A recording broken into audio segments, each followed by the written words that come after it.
Hello guys, what is up. आप सबका स्वागत है आपके अपने चैनल द स्टोरी रूम में। और मैं आज फिर से लेके आया हूँ आपके लिए एक और नई वीडियो। और आज की जो हमारी वीडियो होने वाली है ये भी काफ़ी खतरनाक है, काफ़ी अच्छी, काफ़ी इंटरेस्टिंग कहानी है। ये कहानी हमारी आ रही है महाराष्ट्र से। महाराष्ट्र के काफ़ी सुप्रसिद्ध जगह जो कि है नासिक। काफ़ी खतरनाक मस्त कहानी होने वाली है। तो बिना देरी के करते हैं वीडियो को स्टार्ट। अगर आपने वीडियो को अभी तक लाइक नहीं किया है तो वीडियो को लाइक, चैनल को सब्सक्राइब, बेल आइकन ज़रूर दबा देना यार।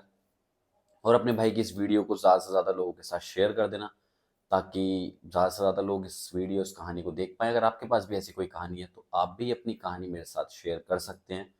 आप सीधे-सीधे जाएँ मेरे ईमेल पर या फिर मेरे इंस्टाग्राम अकाउंट पे, और वहाँ जाके अपनी कहानी मुझे डिटेल में लिख के भेज सकते हैं। I will try to narrate it as बढ़िया तरीके से, जितने तरीके से कर सकता हूँ वैसे। तो बिना देरी के करते हैं वीडियो को स्टार्ट।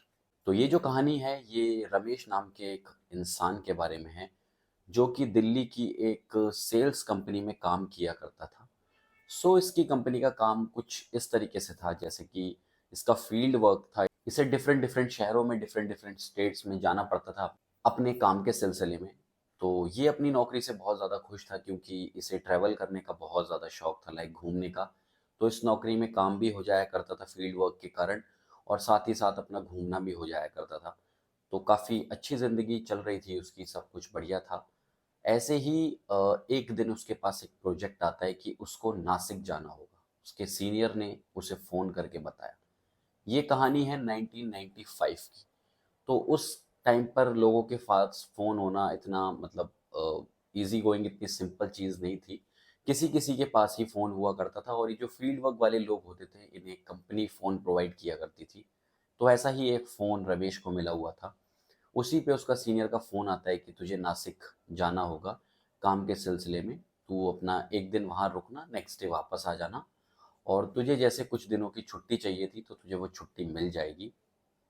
रमेश ये बात सुन के काफ़ी खुश होता है कि एक ही दिन का तो काम है, चल लेते हैं नासिक, और वहाँ जाके अपना वापस आएँगे काम निपटाने के बाद, फिर अपना आराम से छुट्टी पे रहेंगे 10-15 दिन। रमेश नासिक के लिए निकल जाता है, और नासिक पहुँच के अपने जो भी उसके काम होते हैं सेल्स से रिलेटेड, वो अपना काम निपटाता है। शाम को वो सोचता है कि अभी खाना खा के आराम से सो जाता हूँ, होटल मिला हुआ था उसे, और नेक्स्ट डे सुबह अपना वापस पहुँच जाऊँगा दिल्ली। लेकिन जैसे ही वो खाना वाना खा के बेड पे अपना लेटता है ना, तभी अचानक से उसके सीनियर का उसके पास कॉल आता है। और उसका सीनियर उससे बोलता है कि तू कहाँ है, नासिक है ना, अभी निकला तो नहीं है दिल्ली के लिए। तो रमेश बोलता है नहीं, मैं अभी नहीं निकला हूँ दिल्ली के लिए। तो वो बोलते हैं कि एक बहुत बड़ा हमें प्रोजेक्ट मिला है, जो कि गुजरात के अहमदाबाद में है, और तुझे वहाँ के लिए अभी निकलना होगा। कुछ भी कर, अभी निकल। रात के लगभग 8:30 बज रहे थे उस टाइम। रमेश ने सोचा कि इतनी रात को मैं कैसे जाऊँगा, अपने सीनियर से उसने बोला। तो उसका सीनियर उससे बोलता है कि मैं भी यहाँ से निकल रहा हूँ, जब मैं पहुँच सकता हूँ तो तू भी पहुँच सकता है ना, पहुँच जल्दी से, सुबह मैं तुझे वहीं मिलता हूँ। अब रमेश ने सोचा कि यार ये तो सीनियर आदमी है, बड़ा आदमी है, ये तो भाई गाड़ी से ट्रैवल करेगा, और मैं तो बस या टेम्पो वेम्पो से जैसे भी जाना होगा वैसे जाऊँगा। और उस टाइम पर बस मिलना इतना ईज़ी नहीं था, क्योंकि 1995 में ट्रांसपोर्टेशन भी थोड़ा कम था, तो टाइम लगता था। अब तो आज की डेट में क्या है, रात को आप कहीं निकलते हो, कैब, टैक्सी, कुछ ना कुछ आपको मिल ही जाता है, और बस भी हर घंटे में चलती रहती हैं। तो अब तो इतनी प्रॉब्लम नहीं होती, तब की बात अलग थी। बट जब उसका सीनियर बोलता है कि भाई तू पैदल आ, कैसे भी आ, लेकिन तुझे आना पड़ेगा, तो वो रमेश सोचता है कि जाना तो है ही। वो जल्दी से अपना बैग वगैरह उठाता है, और नासिक के स्टेशन पे जाता है, और टिकट काउंटर पे टिकट वाले से पूछता है कि यार भैया कोई अहमदाबाद या गुजरात जाने की बस है क्या। तो टिकट काउंटर पे वो बंदा जो बैठा होता है वो बोलता है कि भैया अभी थोड़ी देर पहले ही लास्ट बस निकली है गुजरात की, यहाँ कोई गुजरात की बस नहीं है। अब उसे पहुंचना था, नौकरी का सवाल था, बहुत टेंशन में था वो। उसे समझ नहीं आया कि क्या करूं। इतने में ही ना पीछे से एक वृद्ध आदमी आते हैं। वो बोलते हैं बेटा क्या हुआ, कहाँ जाना था तुम्हें। रमेश बोलता है कि चाचा जी मुझे ऐसे ऐसे करके गुजरात जाना है, और मुझे नौकरी का सवाल है, मेरी काम है, कुछ जाना ही पड़ेगा, ऑप्शन नहीं है मेरे पास। तो वो अंकल बोलते हैं कि बेटा यहाँ पास में ही एक पैट करके गांव है, वहाँ गांव जाओगे तो वहाँ पे आपको बस मिल जाएगी गुजरात के लिए। और ये चीज़ वो ना, वो टिकट घर वाले आदमी को पास में देख के बोल रहा था कि अरे पेट में बस मिलेगी ना, पेट जाने के लिए अभी यहाँ से। तो वो बोलता है कि हाँ, पेट के लिए तो बस मिल जाएगी। वहाँ से तो गुजरात के लिए बस मिल जाती है ना, क्योंकि वो महाराष्ट्र का लास्ट सा गाँव है और गुजरात के पास ही पड़ता है। तो वो कहता है हाँ, हाँ, मिल जाएगी, वहाँ तो मिल जाएगी। ऐसे करके वो बोलता है, तो वो बोलता है भैया एक टिकट मुझे पेट का दे दो जल्दी से। तो वो वहाँ भाई पेट के लिए बस में बैठता है 9 बजे और 3-4 घंटे में उसको वो बस पेट पहुँचा देती है और लगभग 12:30 बजे पेट पहुँच जाता है। अब पेट जो था वो एक छोटा-सा गाँव था। छोटे से गाँव में जब वो वहाँ पहुँचता है तो देखता है इक्का-दुक्का ही यात्री वहाँ थे और ज़्यादा लोग वहाँ थे नहीं। टिकट काउंटर पे जो बंदा बैठा होता है उससे पूछता है कि भैया गुजरात जाने वाली बस कितनी देर में निकलेगी? तो वो बोलता है कि भैया अभी तो 1 घंटे बाद एक बस है 1:30 बजे और उसके बाद एक बस है 3:30 बजे, तो आप 1:30 बजे वाली बस ले लीजिएगा। तो वो बोलता है ठीक है, और वो बोलता है यहाँ पे इतना मतलब लोग कम कैसे हैं? वो बोलता है कि भाई ये छोटा-सा गाँव है, यहाँ लोग तो कम होंगे ही। और इतने में रमेश पूछता है कि क्या यहाँ पे कोई चाय की टपरी-वपरी है?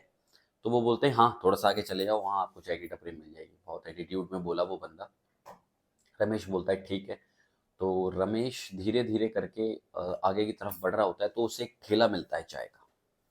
वहाँ पे एक बंदा बैठा होता है, उसके पास पहुँच के वो अपनी चाय का ऑर्डर देता है और बैठ जाता है। तो चाय वाला बंदा बोलता है कि भैया आप इतनी रात को यहाँ कैसे? मतलब आपको पहले कभी देखा नहीं यहाँ? तो रमेश बोलता है तुम भी तो रात को चाय लगाए बैठे हो, काफ़ी रात हो रही है ना अभी। तो वो बोलता है भैया हमारा बड़ा लोगों की तरह काम थोड़ी है, छोटा सा काम है। अगर एक दो चाय भी हमारी बिक जाएगी एक्स्ट्रा तो हमारा दो रोटी दो एक्स्ट्रा बन जाएंगी ना, तो इसीलिए हम तो ये काम करते हैं। आप कैसे? तो वो बताता है कि यार मेरी नौकरी का सवाल है और मुझे जाना है, गुजरात पहुंचना है सुबह तक, तो 1:30 बजे बस है, उसका इंतज़ार कर रहा हूँ। बस चाय पी के बस के लिए निकलूंगा। गप्पे लड़ा रहा था, चाय का वेट कर रहा था, इतने में ही एक भिखारी उसके पास आता है कि मालिक मुझे भी एक छोटी चाय पिला दो, बहुत दिन से कुछ खाया नहीं है, मन कर रहा है कुछ खाने पीने का। तो रमेश बोल देता है चाय वाले से कि एक चाय भैया की भी डाल दो। तो 1 कप दूध वो और डाल देते हैं भैया के लिए। अब वो चाय बन के प्रिपेयर हो गई थी, तैयार हो गई थी, तो रमेश वो चाय लेके उस भिखारी को दे देता है, एक चाय अपनी ले लेता है और दोनों एक एक चाय पी लेते हैं। अब चाय पीते पीते पीने के बाद लगभग 1 सवा बज गया था, तो अब रमेश सोचता है कि स्टैंड पे चलता हूँ, बस आने ही वाली होगी। जैसे ही वो बस स्टैंड की तरफ बढ़ता है पीछे से वही भिखारी आता है और वो बोलता है कि भैया ये 1:30 बजे वाली जो बस है इसमें मत बैठना। वो बोलता है क्यों? तो वो भिखारी बोलता है कि आपको पता चल जाएगा, लेकिन बस उसमें बैठना मत अगर अपनी सलामती चाहते हो तो। रमेश उससे पूछता है कि क्यों, आप ऐसा क्यों बोल रहे हो? लेकिन वो कुछ नहीं बताता है और चुपचाप धीरे धीरे करके आगे की तरफ बढ़ जाता है भिखारी। अब रमेश के दिमाग में वही बात बार बार घूम रही थी कि उस भिखारी ने मुझे मना क्यों किया कि मुझे नहीं बैठना चाहिए उस बस में। लेकिन फिर भी रमेश स्टेशन पे पहुंचता है और वो बस पैं पैं पैं पैं करके आ जाती है। रमेश बस में चढ़ता है। बस में काफ़ी लोग थे। बस पूरी नहीं भरी हुई थी लेकिन काफ़ी उसमें लोग बैठे थे। रमेश बैठ जाता है उसमें और बार बार उसके दिमाग में वही भिखारी वाली बात चल रही थी कि उसने मना क्यों किया, ऐसा क्यों कहा उसने मुझसे। इतनी में ही टिकट कंडक्टर आता है और कंडक्टर बोलता है कि भैया कहाँ का टिकट काटूं? तो वो बोलता है कि गुजरात का टिकट। इतने में ही फिर उसके दिमाग में आ रही थी कि नहीं मुझे उतर जाना चाहिए बस से, तो वो बोलता है कि भैया मेरा कहीं का टिकट मत करो, बस रोक दो। हाँ, बस रोक दो और मैं यहीं पे उतरूंगा। अभी बस मुश्किल से शायद 200 मीटर के आसपास आगे बढ़ी थी और बस रुक जाती है। वो बड़ा गुस्से में उसे देखता है कंडक्टर, लेकिन घंटी बजाता है, बस रुक जाती है। रमेश बस से उतर जाता है।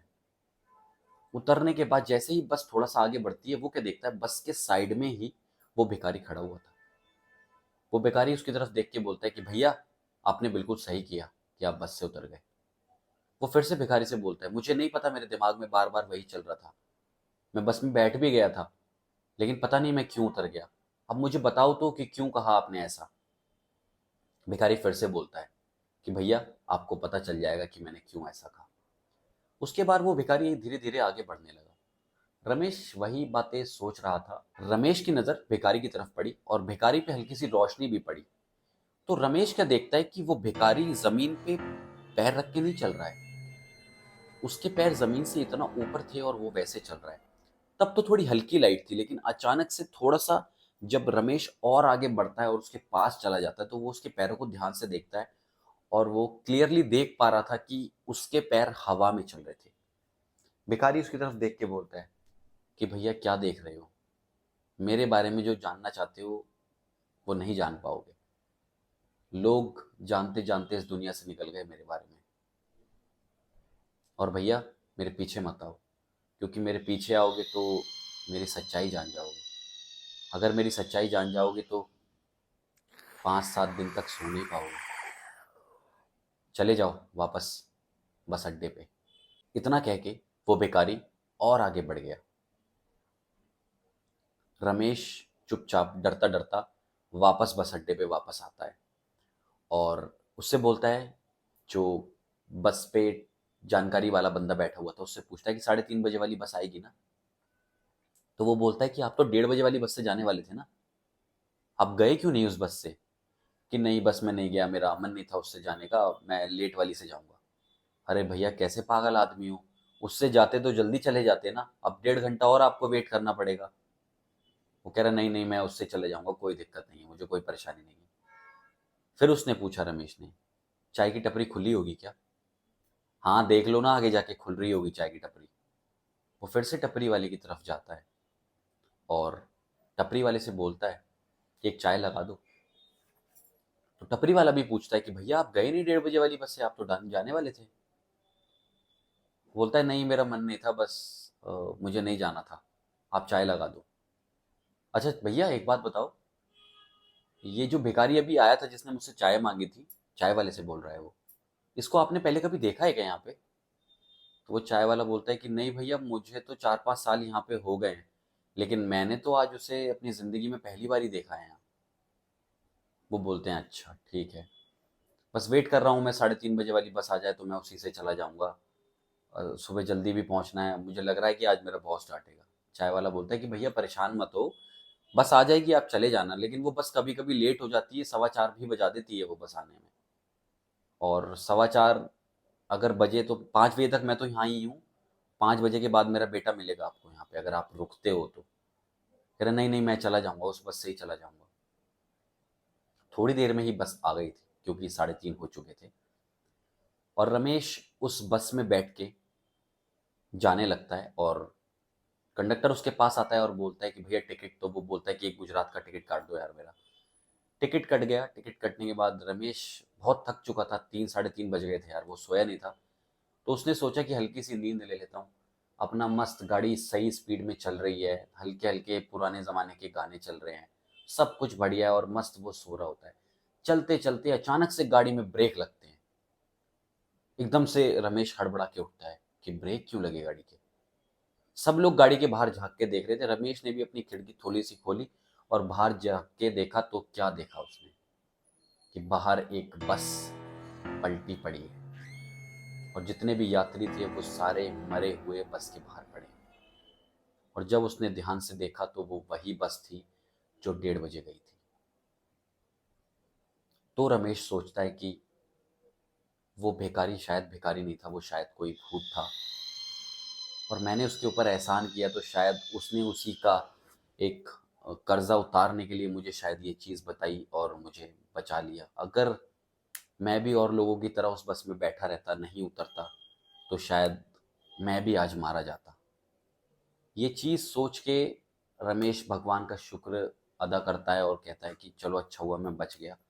और रमेश सुबह लेट तो पहुंचा था लेकिन पहुंच गया था अपने सीनियर के पास और अपने सीनियर को वो पूरी कहानी बताता है कि ऐसे ऐसे मेरे साथ हुआ। तो सीनियर ने भी बोला कि शायद वो कोई भूत प्रेत ही था जिसकी तुमने मदद की, तो उसने बदले में तुम्हारी मदद कर दी, तुम्हारी जान बचा ली। तो रमेश को वो सुन के बड़ा अच्छा लगा कि हाँ यार वो बच गया, वो नहीं गया। एक तरीके से उसकी लिखी ही नहीं थी, उसे नहीं मरना था तो वो नहीं मरा। यही एक कहानी थी जो आपको सुनाने के लिए मैं यहाँ आया था। आई होप ये कहानी आपको अच्छी लगी होगी। अगर ये कहानी आपको अच्छी लगी है तो वीडियो को लाइक शेयर सब्सक्राइब कर देना। अगर आपके पास भी ऐसी कोई कहानी है तो अपनी कहानी लिख के मुझे भेज दीजिए भाई, मेरे इंस्टाग्राम या फिर मेरे जीमेल अकाउंट, दोनों के लिंक डिस्क्रिप्शन में है। और अपने दोस्तों के साथ इस वीडियो को ज़्यादा से ज़्यादा शेयर करिएगा। मैं मिलूंगा इससे नेक्स्ट वीडियो में कल। तब तक के लिए अपना ध्यान रखें, अपने परिवार का ध्यान रखें। मिलूंगा नेक्स्ट वीडियो में। शुक्रिया। Bye bye.